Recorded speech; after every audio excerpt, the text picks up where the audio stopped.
right. Hey, everybody. Welcome back to our Astro Coffee Bookshelf Hangout. My name's Tony Darnell, and I run DeepAstronomy.com, and we are back again after a brief hiatus over the summer to do different things. Brian had things to do, I had things to do, and now we're back, not doing things.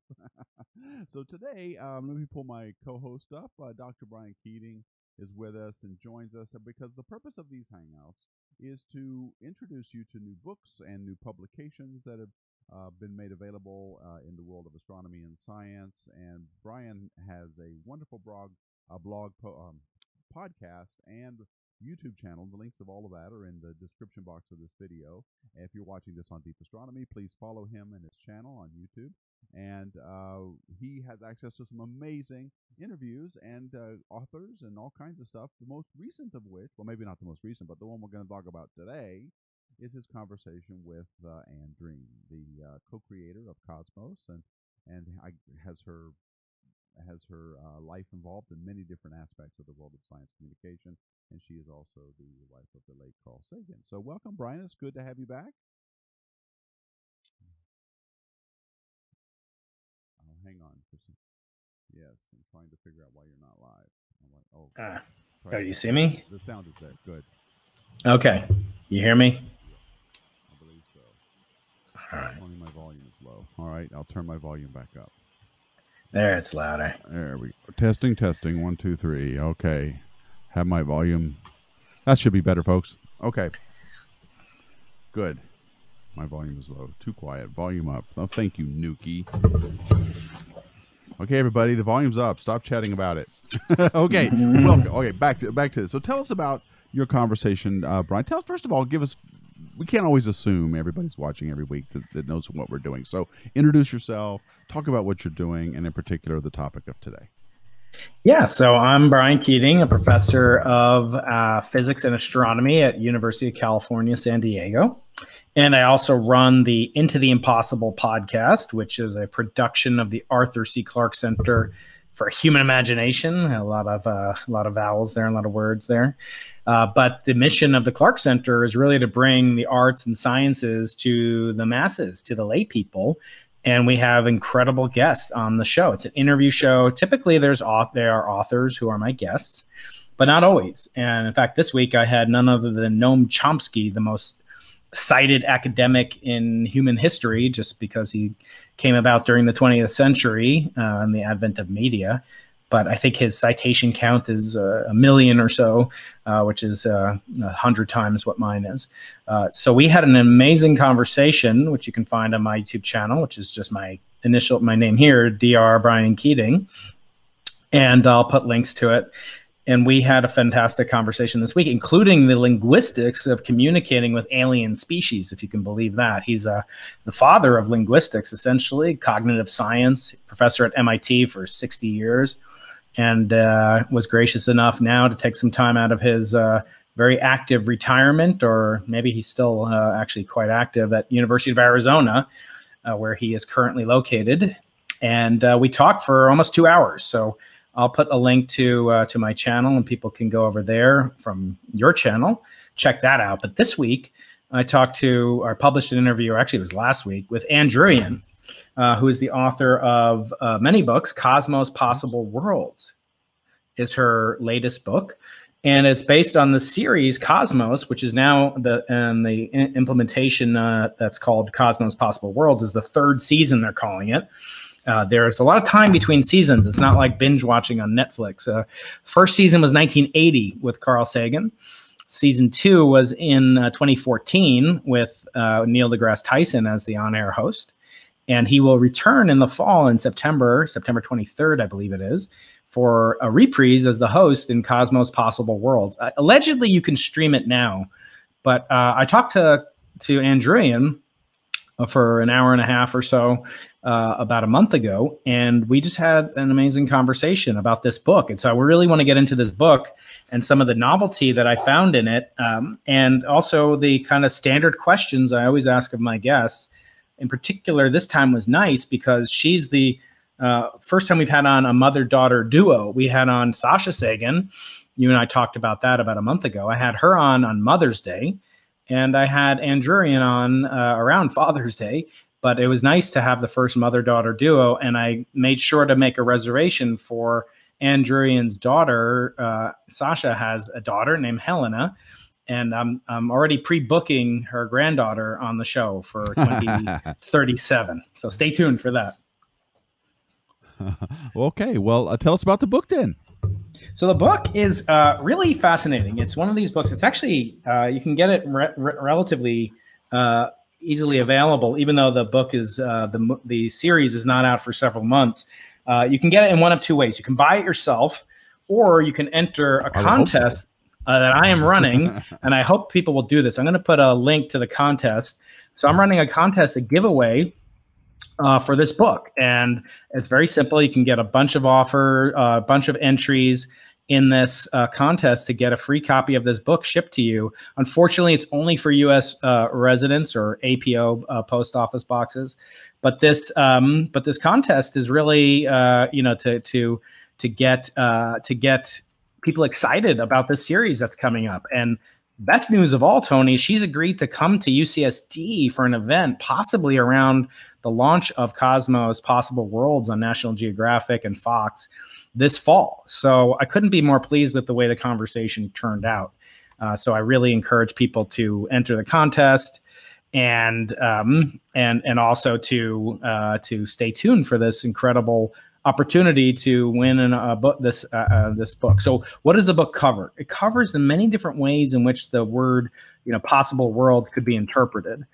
So one of those is actually physical other Earths, other life-supporting planets that it may exist, may have existed in the past. We talked last June, about this famous paper with 36, and we were both steamed that it wasn't 42 possible civilizations. Yeah. That well, my within friend, the error bars, you can say 42. Right. And that was this calculation by Christopher Consolis, who's a friend of mine, about worlds that could have existed or might exist now, with the nearest one having a maximum probability of being located something like 17,000 light years away from Earth. So actual planets in which life could exist. And then notions of life that has existed perhaps previously on planet Earth. And then the last time, which she didn't really get into as much, although she thought it was a fascinating thing to talk about, was the actual possible worlds that Carl Sagan has inculcated through the inspiration that he's had for millions of us around the world to pursue astronomy, wonder, the scientific method, and in particular her children, Nick and Sasha, who are actually co-producers or participants in the Cosmos series. So I call them the first family of the Cosmos because they're really such incredible intellects. Yeah, that's a good way to put it. They certainly are. That's certainly true with introducing the cosmos to people. That's most definitely true. So, what is the second thing that you were talking about, the meaning of possible worlds? This idea. Yeah. What was that again? Because I caught just a part of that phrase, and I want to make sure I understand all of it. It's sort of, thinking about your children or the people that you inspire in your life, if you don't have children, to be interested in these grand topics in the universe, the topics including looking for life elsewhere, but also inculcating values in people, and sort of this ethical will concept that I always ask all my guests about. So that's sort of like it's a possible world in the sense that it's changing ours. It's a possible world in that it's children come into the universe kind of as these tabula rasa, these blank slates that we can influence. Also, they can be independent, obviously, and they can be completely different from us. But how do you inculcate values that are important? I propose to Anne that that's the only form of time translation or teleportation that we have. We can communicate certain values to our children and to our ideological offspring. If you don't have children, I could loan you some if you need some. I got a bunch, but the point is, how do you continue to do good by inspiring people with the values? And everybody on this channel highly values science and the scientific method, and how to inculcate that in future generations is a legacy that can nucleate a possible future world. Yeah, yeah, but you could also argue that, you're right about when you say everybody watching this channel is probably really into science and its methods, but it could also be argued that a lot of damage has been done, and maybe even a contraction of the interest and trust in science. And one of the things I'm very interested in hearing from someone like Anne is, what does she think? And maybe perhaps you talked about this. What does she think about the current state of respect that science has among just the general public, not the people who are interested in science, but just everybody? There seems now more than ever a need to listen to what scientists have to say, and yet I would argue that science communicators are failing, and they're failing badly at getting at this possible world that she's alluding to. This value, promoting the values and of critical thinking and of all the things that comes with science. What did you get a sense from your conversation on what she feels about the current state of Absolutely, that? Yeah. I mean, this is a huge theme on the Cosmos second season that we talked a lot about, how the scientific method works. Is there even a scientific method? And if so, how does that work to kind of fan the flames of incipient curiosity in non-scientists? Look, there's way more non-scientists than there are scientists. That's exactly right. But everybody has curiosity, and it actually is. I did a podcast with a guy named James Altucher, who's a well-known, podcast kind of self-help guru, financial guru, and he was on my show for 3 hours. That's going to come out soon on my channel, Dr. Brian Keating. But the thing that he brought up to me, it's kind of a throwaway line. He said that adults laugh 5 times a day. Kids laugh 300 times a day. So somewhere along the line, 60 times, of our humor is cut out by the time we get to become adults. And I made the connection between that and curiosity. I drive my kids to camp. Finally, Gavin Newsom's allowed us to send our kids to camp in certain circumstances. And in 20 minutes, I have 2 kids in the car asking about 80 questions. And I thought, like, I never get questions from lay people, very rarely compared to that. Like, one car ride trip commute to their camp, I could have all the questions that an adult might ask in a month. And so what her job is very uniquely suited to do. She's an excellent communicator. She makes the point she is not a scientist. She's sci-curious. And she's been an ambassador to science. So one of the beautiful things about this book, you can get it, as I said, for free if you win this contest, if you enter in the link that I'm putting in the chat. But the book is actually a work of art. It's sort of a small coffee table book. I usually hate. Let me make you big. If you make me big. Inflate me to the size of my ego.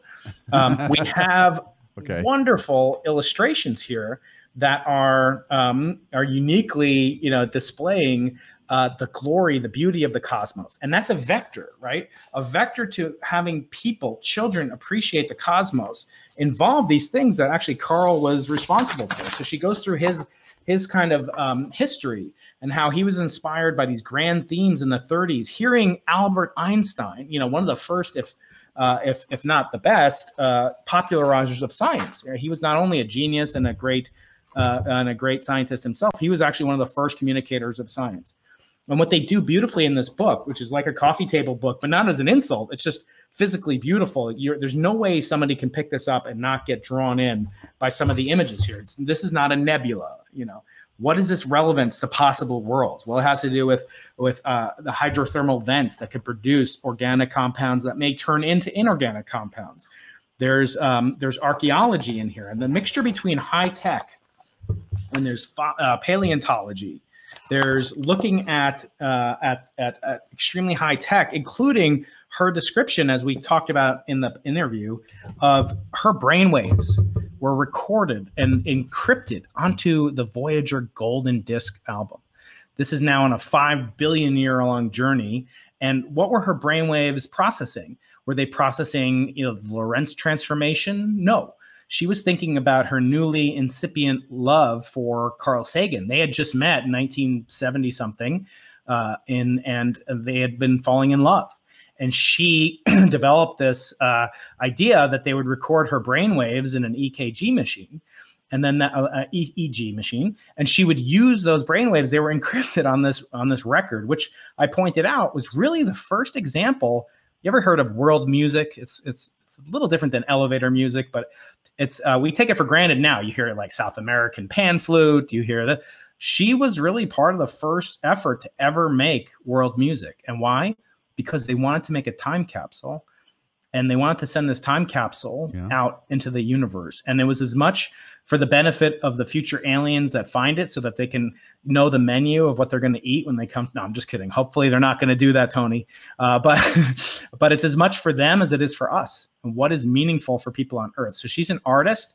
She's a poet, but she's the most educated kind of lay person in the sense that I've had the benefit to meet, even more so than her daughter. Actually, it's an incredibly impressive person. I completely believe that. I remember when they were putting that together in the late 70s, when Voyager was launched, and we had gotten all the media about it. I was still in high school at the time, and I thought it was an amazing idea. And of course, it was also that same couple.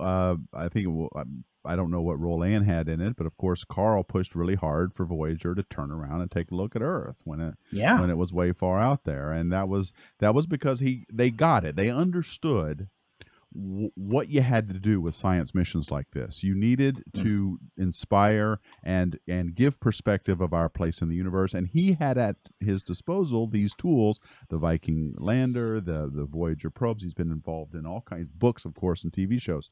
But the beauty of what they did is they were such original thinkers, both of them. One of the things being this record that you just showed, and encrypting it with technology of the time. I think it's an acoustic record, right? It came with a needle, a special needle that had to be played on a turntable.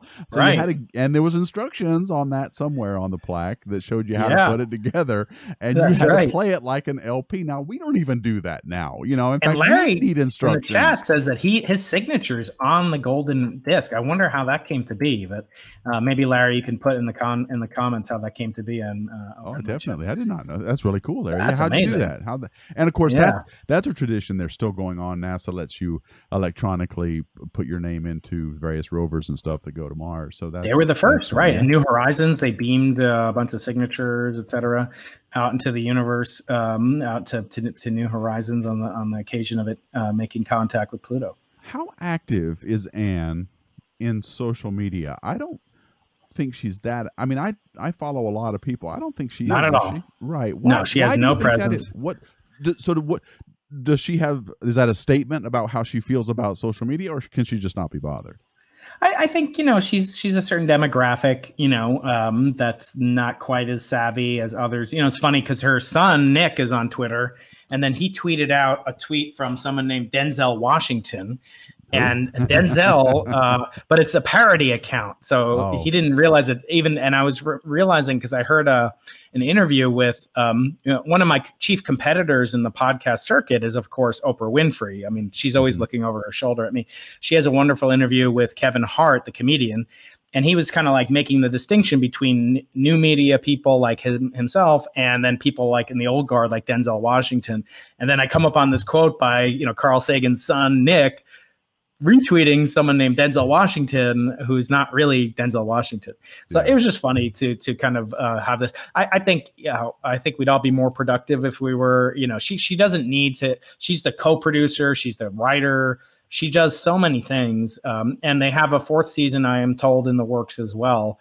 And even longer into the future. And this partnership with Neil is just going gangbusters for both. Right, it seems to be really taking off. He does the social media. There's no way to be. I made the point to somebody recently because he's a friend of a friend. He was like the advisee of one of my close colleagues at Princeton for his postdoc, I believe. And I was making the case to him, that he is the most famous scientist in history, Neil deGrasse Tyson, because. No, he is. It still goes to still goes to Einstein. I don't care. No, but I'm just saying in terms of people that know about him.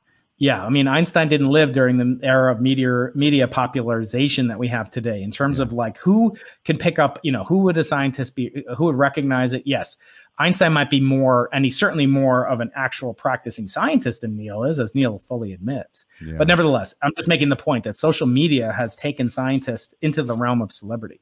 Okay, this is a question for you personally, Brian, not about Anne or not for Anne or what she might have said, but Yeah. What do you think about the role of social media in our ability to communicate science? And do you think personally that if Carl were alive now, he would be active on social media? I think he would. I mean, the foundation that he started, the Planetary Society, Bill Nye is the current director of that. He's extremely active. Neil deGrasse Tyson, who was one of Carl's, kind of motivations for getting into popularizing science. I think he would be. The question is, how much did he suffer for being the Neil deGrasse Tyson of his day? Because unlike Neil, again, Neil fully admits this. I'm not telling tales out of school. I love Neil and everything he does, even though he won't return calls to be on my podcast, but that's another side. But someday I'll get him. Someday I'm sure I'll get him. I spoke at the Hayden Planetarium, where he is the director, 3 years ago, and ran the planetarium. And I was just really hoping to meet him. I was hoping to meet my kid's favorite astrophysicist, but it didn't come out to be. So, when you look at someone like Neil, versus Carl was an actual practicing, day-to-day scientist, writing hundreds of papers and books and editing and starting societies. I don't know how he found the time, but thank God he did, because he didn't live that long.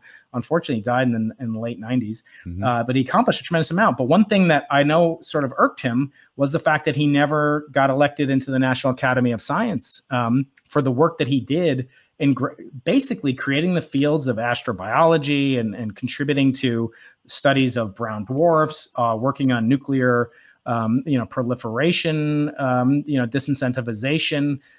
These things that he did were so magnanimous and so important for all of science that all of us believe nowadays that he should be. And in fact, NASA, of all their fellowships that have names after them, his is one of the very few: Einstein, Hubble, and Sagan. And there hopefully be a few more, as time goes on, for women and other underrepresented groups, hopefully. And Carl is up there in the pantheon, and not because he was a popularizer, because he was an amazing scientist. That's true. He suffered for that. And nowadays, we talked about this. Did Carl really suffer, from going through this, from kind of being this ambassador? And would he have traded it? And I asked her about, and she said no, because look, at the end of the day, if I write a monumental paper, my paper, along with my Bicep 2 colleagues, that set the world on fire, that I describe in my book, Losing the Nobel Prize, as direct evidence for the first time of cosmic inflation, the one whose results we later had to, or the claims we later had to retract, that paper got 1,500 citations. According to Anne, over 1 million times more people saw the series Cosmos, the second season, and we'll see this one. In other words, 1.5 billion people around the world. It's just unbelievable the impact that he had. Agreed. And I would say the question of his suffering scientifically may have occurred, but it certainly wouldn't, I don't think, happen today. And I also believe that had he lived longer, he'd be in the National Academy right now. You think so? Oh yeah, I do. And he was also, as some of the biographies I've read, a little miffed about with Harvard at not giving him tenure as well. But he did all right for himself. Yeah, certainly. And like we've talked about before, I followed Carl quite closely in the '80s. I was a big fan of his, and because of Cosmos, and it was, he had a lot of quirks. I saw him on TV a lot, and he made a lot of blunders on national television and interviews, things like that. That got him in a lot of trouble because he was very much against nuclear weaponry, I should say, and was very much worried we were going to wipe ourselves out from that. And so he was also politically quite active. He was at demonstrations at Rocky Flats in Colorado. I learned about that because it was just down the road from where I lived, and I tried to see him. And there was all kinds of really cool things that he did. He had I think today. I agree with you. I think he would be in social media, and I think he'd be a rock star at it. I think he'd be, every bit as big as NDT is now. And I guess one thing I want to try and get out of you though is before we have to. How much time do you have, by the way? I got plenty of time today. Oh, good. So okay, it would sound like a 3:30 cutoff or anything. No, I can go to the hour. All right, because I'm starting to get upset. Okay. At the level of distrust that I'm seeing in our lives right now. I mean, even you just today said Gavin Newsom is letting us now go out and take our children out. You said that in a way that was like you're finally being let free, as if you're feeling a little bit tread upon yourselves. And I get the frustration that people have with the way things are right now. But what science is saying isn't just made up, and I think, and we've gotten to the point now where most people in the world, people watching this channel notwithstanding, don't believe it. They just, they don't believe science. And I actually think very strongly, I'd like to get your thoughts on this, that social media has damaged science, in particular by the communicators themselves. And I can go into why I think that, but I would like to know instead what you think about that comment. Yeah, I mean, I was kind of being tongue in cheek, but for example, Eric Weinstein, who's a great fan of many of the listeners here, I mean, he went off on Dr. Anthony Fauci about 3 weeks ago for, this admission that there was, basically a secondary motive behind telling people not to wear masks in the beginning. And that was to preserve masks for the much more needed and important, healthcare professionals. So on one hand, he was saying, critical of Fauci. Now, I didn't take a position on this, but and then he's a renowned scientist. It's not like he doesn't believe in that the Earth is round. But in other words, I think that the notion that right now, in the midst of this pandemic, we were planning to have an eclipse trip down to Chile in early December. And people are asking me, the tour guide company that I was supposed to work with and blah, blah, blah. And they're like, well, what do you think we should do? Should we ask for the money back now? I'm like, why are you asking a physicist? It's not like I have any special vector or knowledge about how this particular virus. And you know what the problem is, Tony? And I hate this about my fellow scientists, because when I give a talk, I'll often give a talk at a Lions Club, a Rotary Club, and I love it. I love doing that because it's like, these are just, real people, and they're so interested in science. But then at the end, the Q&A, they'll say, well, global warming, tell me, do you feel it's like the evil oil companies? Do you feel like it's the tree huggers? And I'll say, you know what? I hope when you have an environmental, scientist who comes to give a talk at your Rotary Club, I hope that when you ask him, what do you think is more likely, the Big Bang or the cyclic model of the universe? I hope that he or she says, why don't you ask a cosmologist about that? That's because right. I have a feeling they wouldn't answer that. So I always say, look, I understand the microphysics, but there's much bigger problems. And you know what, Tony? I've seen this also in the whole Black Lives Matter debate. And I'm not going to get into politics here, but I will say, I do have a video from Dr. Sylvester James Gates, who's the first Black PhD from MIT to graduate in theoretical physics in the 70s. He's the upcoming president-elect of the American Physical Society. And he has a video blog on my channel, Dr. Brian Keating, on YouTube. And he talks about the progression of society with regard to African Americans and the discrimination that he's faced and that progress that's being made. And I feel like, and I asked him about this, why are they asking physicists about how to make social policy and defunding the police or extra fund? They shouldn't be asking us. We're not experts in that, Tony. We're experts in our subject matter expertise. So you know what we did? Instead, we said, how can we make fellowships that go for historically Black colleges, for students to participate in the Simons Observatory, to work in cosmology at the Flatiron Institute, to learn from the greatest and be partners with us, not students, they're partners with us. So we're working with the American Physical Society, the National Society of Black Physicists, to do the only thing that we can do, which is to make physics more inclusive, but through physics, not through like, Brian Keating, you give about what I think about social policy. No, right. You should only care about what I say about cosmology. That's right. And it's easy when you're a science communicator to get caught up in this. You're being asked your opinion on all kinds of stuff, and you feel like, okay, I've got an opinion on this, so let me give it. Look, Tony, they asked Einstein to be the president of Israel, the first president of Israel. He said, like, what are you talking about? That's called the halo bias, the halo effect. Just because he's smart in one realm doesn't mean anything about his capability and capacity in a completely orthogonal direction. I really dislike that. I know. And so let me just highlight Simon Farmer's comment. I've got 60 science YouTube subscriptions that disagree with your notion that science communicators are failing. Well, okay, let me ask you this, Simon. To whom are those 60 channels talking to? Is it all the are they all preaching to the choir? And when I say science communicators are failing, I'm not talking about doing a good job communicating science. I'm talking about they're failing when they talk about things that aren't about science, and they can even get downright belligerent to those who don't agree with them. Look at all kinds of channels. Thunderfoot comes to mind. Everybody loves him, but he's belligerent to people who don't believe in what he in science of any kind.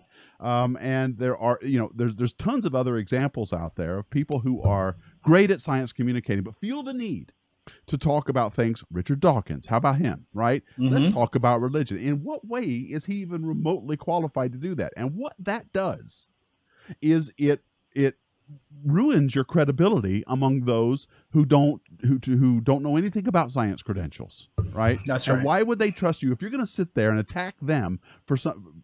Let's say I know nothing about science, but I have emotionally charged beliefs about science and the world and religion. And here's this scientist coming at me as if I'm an idiot.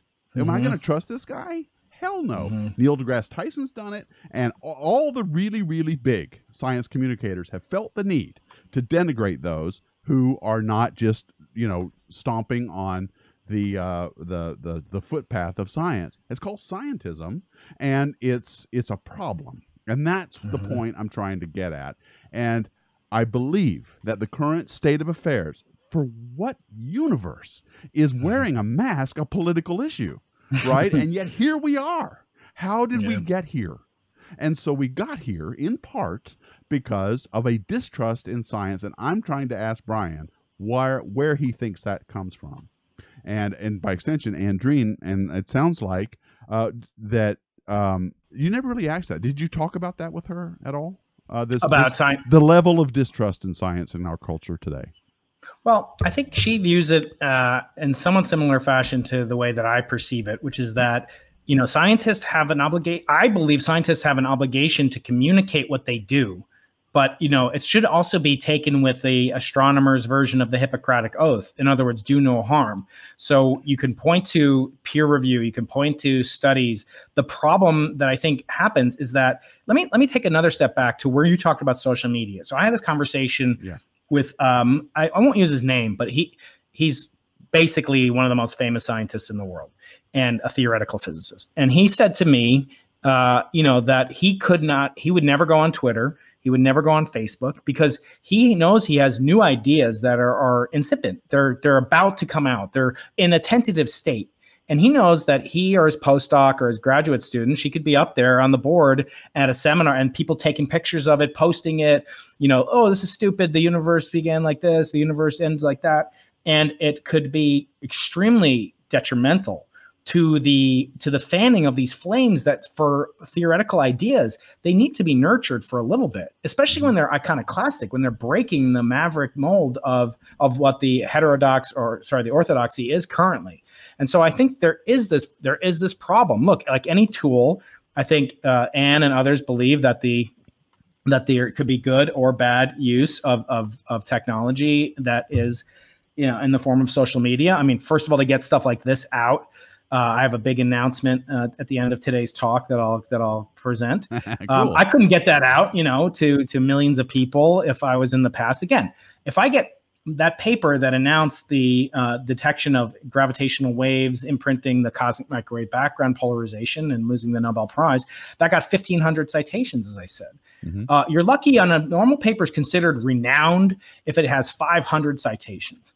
If only 500 people read my book, I mean, I don't care about the financial aspects of it, but I feel like I'd failed in a certain sense, not because I really want to be popular, but because I want these ideas to be influential so that I can hopefully inspire the next generation. And I always use that idea. So to the extent that, my ideas have influenced people from Pakistan to Uganda to, Chile to California, I take that as the #1 metric of what I'm doing. And then in science, I already have metrics. I already have promotions or awards or citations. It's very highly monitored because we say, you cannot manage what you cannot measure. So it makes sense. But I agree with you. But the problem is, do you create alternative to you? Do you create like, here's the party, here are the facts, and then you rely on on popularity of an idea. I mean, don't forget, if you had asked people 100 years ago, is the universe, all 97% of scientists would agree the universe is infinitely old. Does that make it right? No. But I think, is there room for denialism? That's where you get to a much more slippery slope in that, does free speech apply to everybody? Of course, but should some ideas receive more attention than others? I like to think that, if it does no harm, it's okay. But you're making the point with respect to masks, the science seems to be quite clear. So perhaps it does do harm. Well, no, the point that is a symptom of a much bigger problem. And in putting it back to me, the science communication that happens is generally of a very high quality when it's done, within its intended audience. But you're never going to get the broader these people, all science communicators, we're all basically looking at the same 10,000, 100,000 views, right? We're getting the same people. We all subscribe to the same science channels. We all watch the same videos because we love science. We want to learn more. We want to expand our knowledge. It's the ones that manage to break out of that, the NDTs, the Richard Dawkinses and the Sam Harrises that can get out there beyond that bubble and start saying things. They're the ones doing the damage. And Carl Sagan would have been one of those types of communicators. Everybody knew Carl. And I don't think he would have been guilty of that. He did not. He was not a religious person. We know that from his works. But I cannot see him going out there and calling people who believe in God fools or just, Bronze Age idiots and all of this other stuff. I can't imagine him doing that. And that's where the damage starts. And then, of course, we have politics and all the other crap that comes out of this today. All of it related to a lot of factors. So I'm oversimplifying it a bit. Well, but one thing. I mean, it was one thing that. Oh, go ahead. Yeah. Well, I just wanted to say one thing you were saying that I agree with, but I think you're conflating, and that is, you talk about your paper citation numbers, and then you compare it with who you can reach in a public general science book. You are actually engaged in two very different activities, both of which are hugely important. When you write a scientific paper and it gets refereed and put into a journal, you are building on the canonical science knowledge of science. Yeah. Your paper is now part of the scientific canon. That's amazingly huge and a huge deal, but it's also a huge it's a huge contribution. So that body of knowledge has gotten so big that you are only appealing to other experts like you who know what you're talking about. You don't take the time in your papers to define your jargon, right? You assume the reader knows what all of this is, right? What polarization of gravitational waves and all of that kind of stuff, baryonic acoustic oscillations. You don't bother defining what those are. You just assume the reader knows. And so you wouldn't expect, in that respect, a huge audience unless your paper is truly a discovery of some kind, renowned. You know what I mean. Things like relativity, or when they did the Type 1a supernova acceleration of the universe, stuff like that, right? Well, those by definition are going to be few and far between. But your other work, the stuff that when you wrote Losing the Nobel Prize, you were appealing to a completely different group of people. And I don't think it's fair to compare those. No. I think you, by definition, need hundreds of thousands of readers on one hand, where in the other one, you're okay. If 500 people look at your paper and think it's good and cite it, you're doing pretty damn good, as you say, and considered authoritative. Yeah, well, that's really good. And I hope all 100,000 listeners out there do buy my book because my kids at camp is pricey, and I have to keep them in masks. But in all seriousness, yeah, it's true. Sometimes I'll spend 6 months on a single caption to a figure in a scientific paper, whereas I wrote the book in about a year. It was a tremendous amount of work, and the difference is with a book, it's all on me. I didn't have a ghostwriter, I didn't have a helper. I had helpers in a certain sense, people doing illustrations, which are all custom, but I had to commission them. I had to pay for them. It didn't come from the publisher. A little known fact is the publisher doesn't pay for anything. They give it to you, you get an advance, you're supposed to pay for it yourself. And so there's original artwork. And so there's a lot more self-ownership. Like I really own that book, and it's not like I can say, "Oh, I made a blunder. Let me blame my graduate student." And it wasn't peer reviewed. It was just your editor saying, "Yeah, this exactly. Is good. You spelled everything right. Let's go." Exactly right. So it goes through editing, which a lot of things don't. In a proposal, it doesn't get edited. You typically submit it, and then if there's errors in it, so be it. But what was interesting, and I want to get back to the conversation with Anne. Okay. A couple of things really struck me about this conversation. I really want people to go view it, so you can view it in the description on my channel. In my channel, the description. Awesome, great. Box. So we talked about two different things. One was this concept of rivalry in science. There were two different rivals that Carl Sagan had the opportunity to work with, and this chapter is called "The Man of a Trillion Worlds." It's the one with this Hubble Deep Field. And there's two different astronomers, or one's a physicist, one's an astronomer. And there's a quote from Dr. Gerald Kuiper, who's the famous Kuiper belt and the Kuiper. And Carl was writing to him about an offer to become a partner, an intern with Dr. Kuiper at McDonald Observatory in Texas. And so he accepted this thing in 1956 when he was 21 years old. And it turns out that this Kuiper was a huge rival of a man who was at UC San Diego named Harold Urey, who won the Nobel Prize for discovering what's called the deuterium, the heavy partner of ordinary hydrogen that has a proton and a neutron. And he talks about how these two men were kind of like bitter rivals with one another. And I won't spoil the fun, but kind of going back and forth. And how did Carl manage? It's kind of like he was like the child of divorced parents. Like he was going between these two eminent scientists, one a Nobel Prize winner, one the namesake of a whole class of planetoids way out in the solar system that have so much impact on literally on how life could have formed on Earth, and how Carl was influenced by it, but the human side of him. And like, how do you deal with that? You've got two different offers. It could be, my kids get, I got invited to a birthday party, but now a more popular kid invited, like seeing how Carl wrestled with this. It's just so touching and personal.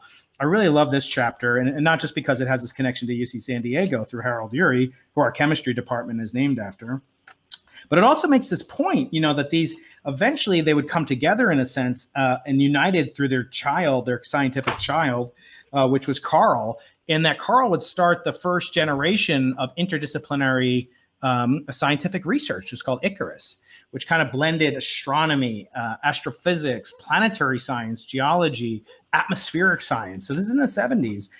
It's just amazing that Carl did so much, and then how this later led to work that ended up on Apollo and going to the moon, a famous iconic footprint of Buzz Aldrin on an alien world, and how both of these men had these bitter rivalry between them. And then the last thing I want to talk about is just in terms of scientific communication, another connection to UCSD is our own Mario Molina, who won the Nobel Prize in part for his work on chemistry of the ozone layer, et cetera. And how Carl's work and work of Mario Molina showed that it was possible to basically eliminate CFCs, carbon fluorocarbons or hydrofluorocarbons, and get rid of them in commercial applications. And that science, through communication, through partnership, as you're saying, really gives Anne hope that we can do stuff in terms of, preventing or runaway global warming. So it's interesting that Carl was at the nexus of so many of these different things.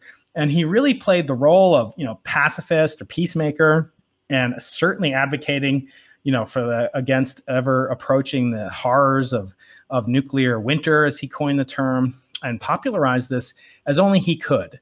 So I think, there aren't any people really like him. I mean, Neil is wonderful, but Carl just had this blend that I could only aspire to, as you said, doing the real science that I try to do, and nucleating the next generation of scientists, my graduate students who are like children to me, and then also inspiring the public. Because, I often say, like, you guys out there are paying my taxes one way or another, either through research grants to the National Science Foundation, or if you're in California, you're paying part of my salary as a state employee. And I hope to earn your business. And I'm not making profits on any of my sales, but hopefully what I'm doing is providing knowledge and wisdom that you can take to heart and benefit from all the hard work that you guys put in your money and your resources.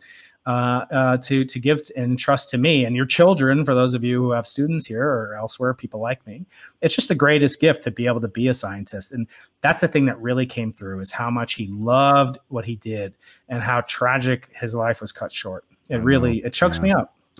Well, you know what I wish you'd do, Brian? I wish you would. I mean, the work you're doing in science is great, and you're doing amazing science communication too. But I wish you'd run for office, because we need politicians who think like this, right? We do. We need them to understand not just how science is done, but the way, the mechanics of it, but also the necessity of the funding and why we need the funding. Tony, it's so funny. I keep my channel politically neutral, as I had on Noam Chomsky. I have on people on the left, on the right. Hopefully on some average. Noam Chomsky. I know. Hopefully on average, it'll average out to be neutral. But I had on the two leading candidates for mayor of the city of San Diego on July 4th, appropriate for July 4th. And I had on these two candidates, Barbara Bree and Todd Gloria. They're both friends of mine. One of them is going to be the mayor of the 8th largest city in America. And I said, point blank, are you going to have a science advisor? Where I didn't ask about, like, what do you feel about immigration policy? I don't care. I'm a stupid physicist. Yeah. I said, look, where's San Diego's future in technology and education and healthcare? And are you going to have a science advisor?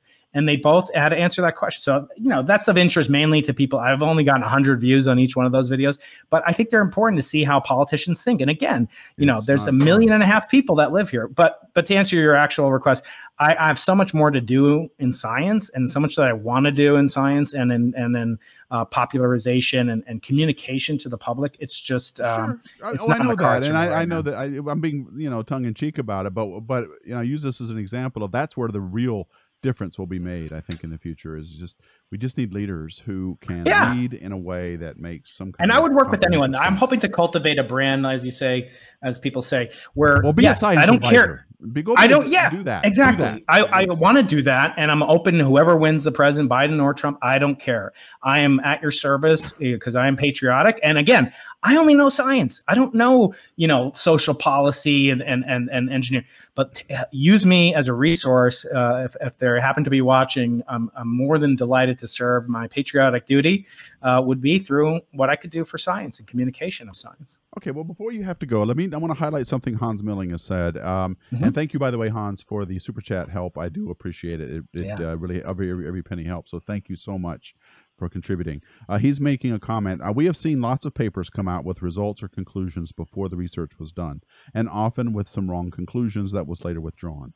How often has the new Earth been found, for example? It makes people distrust the papers and the news. And I think you're probably right, Hans, but I would also add to that I think scientists are under a different kind of pressure these days with the funding that Brian just talked about and where it comes from. There is such a rush to get out papers. And Brian, so what do you think about it? Do you think the quality of our science, implied in that comment, is that our science isn't as good as it used to be, right? Our papers are being retracted and they're being corrected all the time. Do you think the quality of science is deteriorating? I think no. I think the quality of science is increasing and improving. The issue that he's mentioning, which I think is a very astute observation, is the notion of sensationalism and publicity. And because there's such a small amount of research funding and of attention that the public has for understanding, especially complex attributes of modern scientific enterprise, that what happens is you have this cycle of funding violence, I call it, where you've got a scientist will be thinking to herself, oh, I got a cool result. And then she might talk to the university press office in her division, physical sciences, say in my case. And then they might take that and say, well, let me take it to the Union Tribune here in San Diego and see if they're interested. And then maybe it gets picked up by a national newspaper. And you saw this with our conversation last month. If that never made it to the Guardian, the 36 alien civilizations, if that, now Chris didn't actually, intend for that to happen. But once it started to happen, it's very difficult to resist that. Now, that's something speculative, right? Nobody's going to falsify that and say, actually, Professor Consolis, you're wrong. You should be fired because there's 35. So, that's never going to happen, right? So, in part, scientists need to get attention in a good way, not as publicity hounds, but they really do need to, because if the public stops supporting science, but I think the bigger point that you're making is a good one, that if we undermine our credibility, the whole thing is at risk. Right. And so we need to be accountable. And that's why I've proposed, that scientists have a budget of every grant for retractions. Basically, like, we had this big announcement and it was on the front page of the New York Times and CNN, and there was no coverage whatsoever when we retract. It was on page B17 of the Saturday edition, when we basically had to admit that what we had seen was not what we originally thought it was. And let's not forget to mention the egregious role the media plays in science communication these days. It is ridiculous how many papers come out, and the scientists who publish, I mean, you'll read an article about someone's research and even the first author is perplexed. What? Yeah. How did you get that from what I and even this it's a complete I was talking misunderstanding of what I'm doing. With James Altucher about, it's basically, we don't realize this, but behind the scenes of many of these websites where people get news, they're doing what's called A/B testing. They're testing the headline. So in the millisecond that it takes, a cohort of 1 million people to check a website, 500,000 will get one version. So-and-so says, don't wear a mask. So-and-so says, masks hurt you. And then they'll see which one does better. Yeah. And the news is the biggest culprit, I feel, in this and kind of negative attention, circular sense of argument. I do want to mention, are there any more questions? I don't want to skip over any questions. I didn't see any questions, just some comments. I saw Larry met both, and Druyan. Yeah, so that's how he met. Probably got it on there. Voyager development team, very cool. Fountain pen, he transferred it to gold. That's amazing. Brian Penley saying on my channel about, and Mojo's is saying, science is the politics of scientists. And that's a good point. It's not the science that's in question. It's when science gets politicized or when scientists become political. I find those both to be, every 4 years, mark my words, Tony, in about 4 months, we're going to have an essay in the New York Times from 70 Nobel Prize winners about who we should vote for president. I guarantee it. It's like clockwork every 4 years. Yeah, well, that goes back to my original point. This business of scientists need to talk about science, and your point as well, right? Why would you ask a cosmologist about global warming? Ask or where you said whether a mask or not. Ask the right questions, because science by necessity has gotten incredibly what is the word, when you're super specialized, I guess, when you really hyper specialization, right? I mean, when you do your work in cosmology, you're doing it in a very narrow band, aren't you? I mean, you're because you want to get something done. You want to contribute. We know the big picture now. Right. We need the to low-hanging fruit's all been the picked, details. right? Yeah. So you can't be an expert on everything. You can be an expert on the thing that you have. And then when it becomes emotional, it gets dangerous. So I do want to make an announcement that next week and the following week on Tuesday, I'm going to have announcements on my YouTube channel and on my Twitter account, Dr. Brian Keating, for both of those. We're doing an amazing webinar, Tony. By your demand, I set this up, Tony. So you owe me big time. Okay. It's going to be with PBS Spacetime Studios, and we're doing a webinar with 7 of the most foremost scientists, physicists in the world about theories of everything. Do we need them? Why are they important? And if so, what would they look like? Are there alternatives? The people that we're going to have are guests that we've talked about in the past: Eric Weinstein, Lisa Randall. We're going to have Sabine Hassenfelder, my best friend Stefan Alexander, James Beecham, who's a particle experimentalist, Lee Smolin, who's a phenomenal influence on so many of us in physics, and Max Tegmark. So we've got 7 of the world's top physicists. So look for announcements.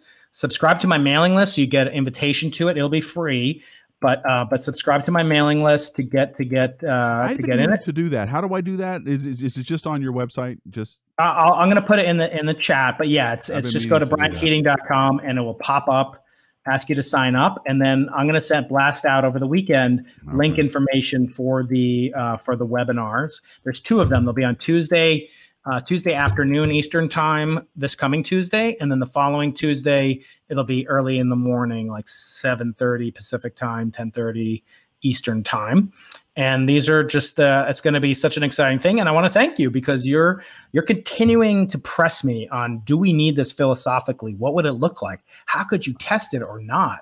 is really at the heart of modern physics. And I hope to plan to have another series about the multiverse and many worlds. So people get on the mailing list, get interested in it, and hope to see you there. It'll be free. We're going to have conference proceedings for people that are interested. It's going to be a blast. That'll be nice. Look for Tuesday, July 28th. That's really cool. I'm glad you're going. Yeah, I got to make it free for it. So stay tuned, sign up. I'll put the link in now in the chat, and please keep it there. And then enter to win a copy of Anne's book.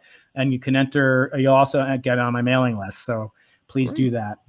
And Into the Impossible is the podcast. Dr. Brian Keating on YouTube, and briankeating.com. Yep, thank you, everybody. Looking forward to this next week again. Well, maybe we'll do a recap of part 1 of the TOE set webinar. Yes, that sounds great. Okay, and you're going to come up with a date soon too, or did you? The date is July 28th. Oh, it's okay. Sorry. And August 4th. Okay.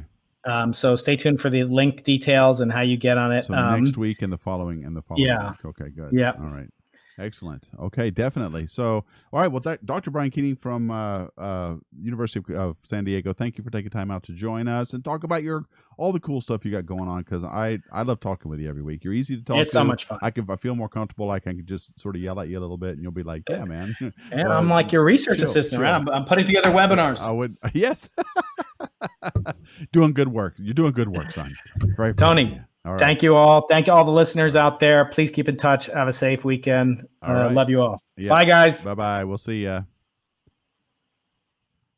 Okay, and I will be I'll be signing off too, but I want to thank you guys for watching. We're back periodically here on Thursdays when I can. I just got done with the American Astronautical Society's Glenn Symposium last week. That's what I've been